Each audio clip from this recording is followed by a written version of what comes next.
programa hoje começando diferente, porque a gente faz uma homenagem especial ao Flávio Pantera, goleiro, ídolo do Atlético Paranaense, ídolo do Paraná Clube, que faleceu ontem aos 54 anos. A gente deixa as nossas condolências à família, né? A gente deixa os nossos sentimentos aí à torcida de Atlético e Paraná, onde ele fez muita história.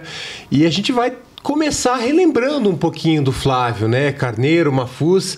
Já vamos explicar aqui, certo? O Flávio virou Pantera por causa do Carneiro Neto, não, né? O Carneiro Neto que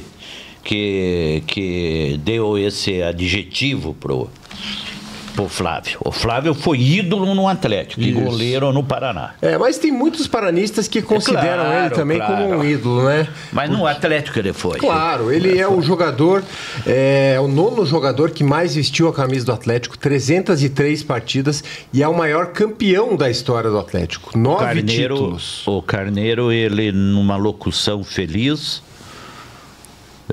diante do que o Flávio fazia, porque o Flávio, ele às vezes ele era imprevisível.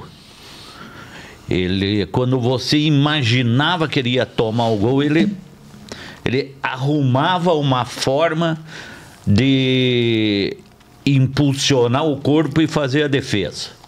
E foi aí que o Carneiro Neto o chamou, passou a chamar e colou no nome, passou a ser diferencial de todos os Flávios. Flávio Pantera. Você não diz só Flávio. É Flávio ou Pantera.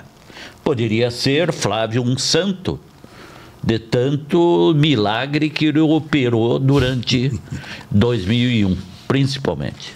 Carneiro, e conta aí como que veio essa ideia do Pantera. Olha, quando eu era narrador, e fui narrador de futebol de rádio, 35 anos, um pouco de televisão, na CNT, né?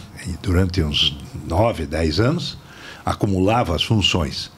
Mas essa questão de codinome, de apelido, de marca, vem ao natural. O Mafuz é testemunha, era comentarista comigo, e outros tantos. Por exemplo, eu apelidei o Roberto Costa de Mão de Anjo, porque o Roberto Costa ficava sempre muito bem colocado, ele só dava um tapa na bola.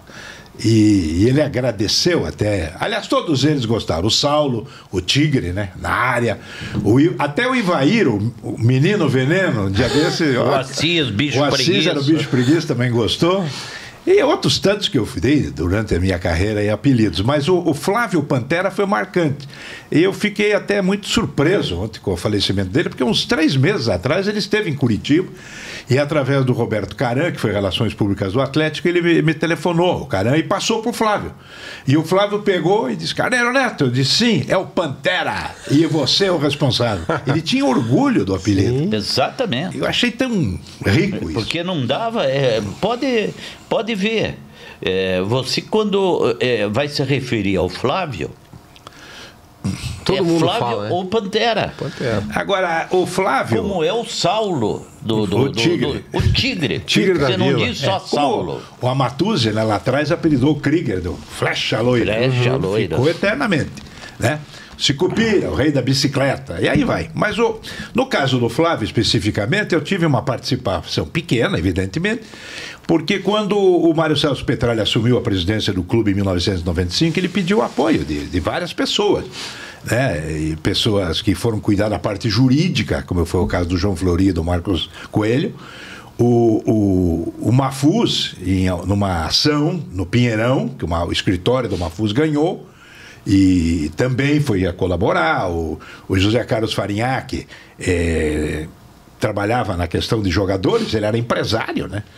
O Ademir Adur na parte administrativa e financeira, e o Enio Forné na parte patrimonial. E eu fui, entre aspas, o encarregado de ajudar na formação do time para subir para a Série A. Acabamos sendo campeões, né, da Série B, e também naquela oportunidade o Atlético fez uma bela campanha e veio o Pepe, o Zequinha não aguentou o rojão, o Pepe, indicação minha, o Antônio Clemente como supervisor. E eu fazia reuniões diárias lá com o Antônio Clemente, com o Pepe e tal. E jogadores a gente, né, também acompanhava. Eu indiquei o João Antônio do Paraná, que foi uma grande contratação. E quase o Saulo foi. Aí um dirigente achou que o Saulo não ia dar certo, imagino. Seria o maior ataque do Brasil: Saulo, Paulo Rink e Oséias. Mas tudo bem, faz parte do futebol. Futebol é uma confusão de vaidades e todo mundo acha que entende. Mas no caso do Flávio, uma tarde, o Farinhaque me chamou e disse: olha, eu tenho uma gravação. Era um videotape, né, na época, há 30 anos atrás. Do Flávio, um goleiro do CSA, que é muito bom. Eu digo, tá bom, vamos assistir. E assistimos, melhores momentos, vamos dizer assim. Eu, em pouco tempo, disse, olha, é bom goleiro. Quem é o técnico do CSA? Aí o Farinhaque disse, é o Valdemar Carabina, que era nosso amigo. Dirigiu o Atlético 2 vezes. Vamos ligar para o Carabina. A telefonista do Atlético ligou e eu... Alô, Carabina, é o Carneiro Neto. Primeira coisa que ele falou. E o Mafuz está fazendo muita onda ainda? Eu digo, continua a mesma coisa.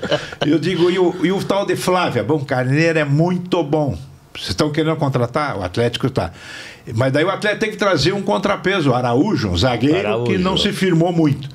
Mas o Flávio, aliás, os dois goleiros contratados, o Ricardo Pinto, que nós fomos assistir com o admirador, o Farinhaque e o Petralha, no Pacaembu, um Corinthians e Português. Depois do jogo, o Ricardo Pinto foi contratado. Quando o Ricardo Pinto se afastou em 98, o Flávio tomou conta e foi campeão brasileiro. E a ascensão do Flávio dentro do Atlético tem um dado interessante. E aí se deve ao presidente Mário Celso Petralha.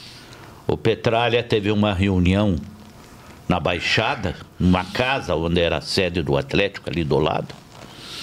E aí o Petralha disse, agora eu vou no CT do Caju para resolver o problema de goleiro. Estava terminando o contrato do Ricardo Pinto com o Atlético e não quiseram renovar. Então ficou, por conta do Petralha, comunicar ao Ricardo Pinto que seria a vez do Flávio agora. E o Petralha foi, chegou no CT do Caju e imediatamente o Ricardo Pinto foi atrás dele. Presidente, o senhor veio renovar meu contrato? Ele disse, não, eu vim te dispensar. Chegou a vez do Flávio. Nada mais foi comentado e a história está aí. Bom, então fica a nossa homenagem ao Pantera, né?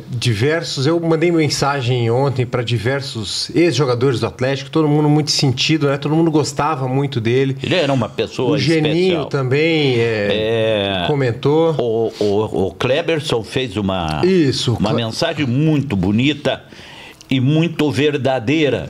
É uma cobrança, né? É uma cobrança. Ele botou nas redes sociais dele que o Atlético precisa fazer uma homenagem decente ao Flávio, porque o que acontece hoje em dia é o clube só lembrar desses jogadores quando eles morrem, né? Então, é uma cobrança. Às vezes nem quando morre. A lembrança. Às vezes nem quando morre. Agora eu acho meio estranho. Outra coisa. Se fizerem em vida uma homenagem para o Petralha, tem que fazer em vida ao goleiro campeão do Brasil.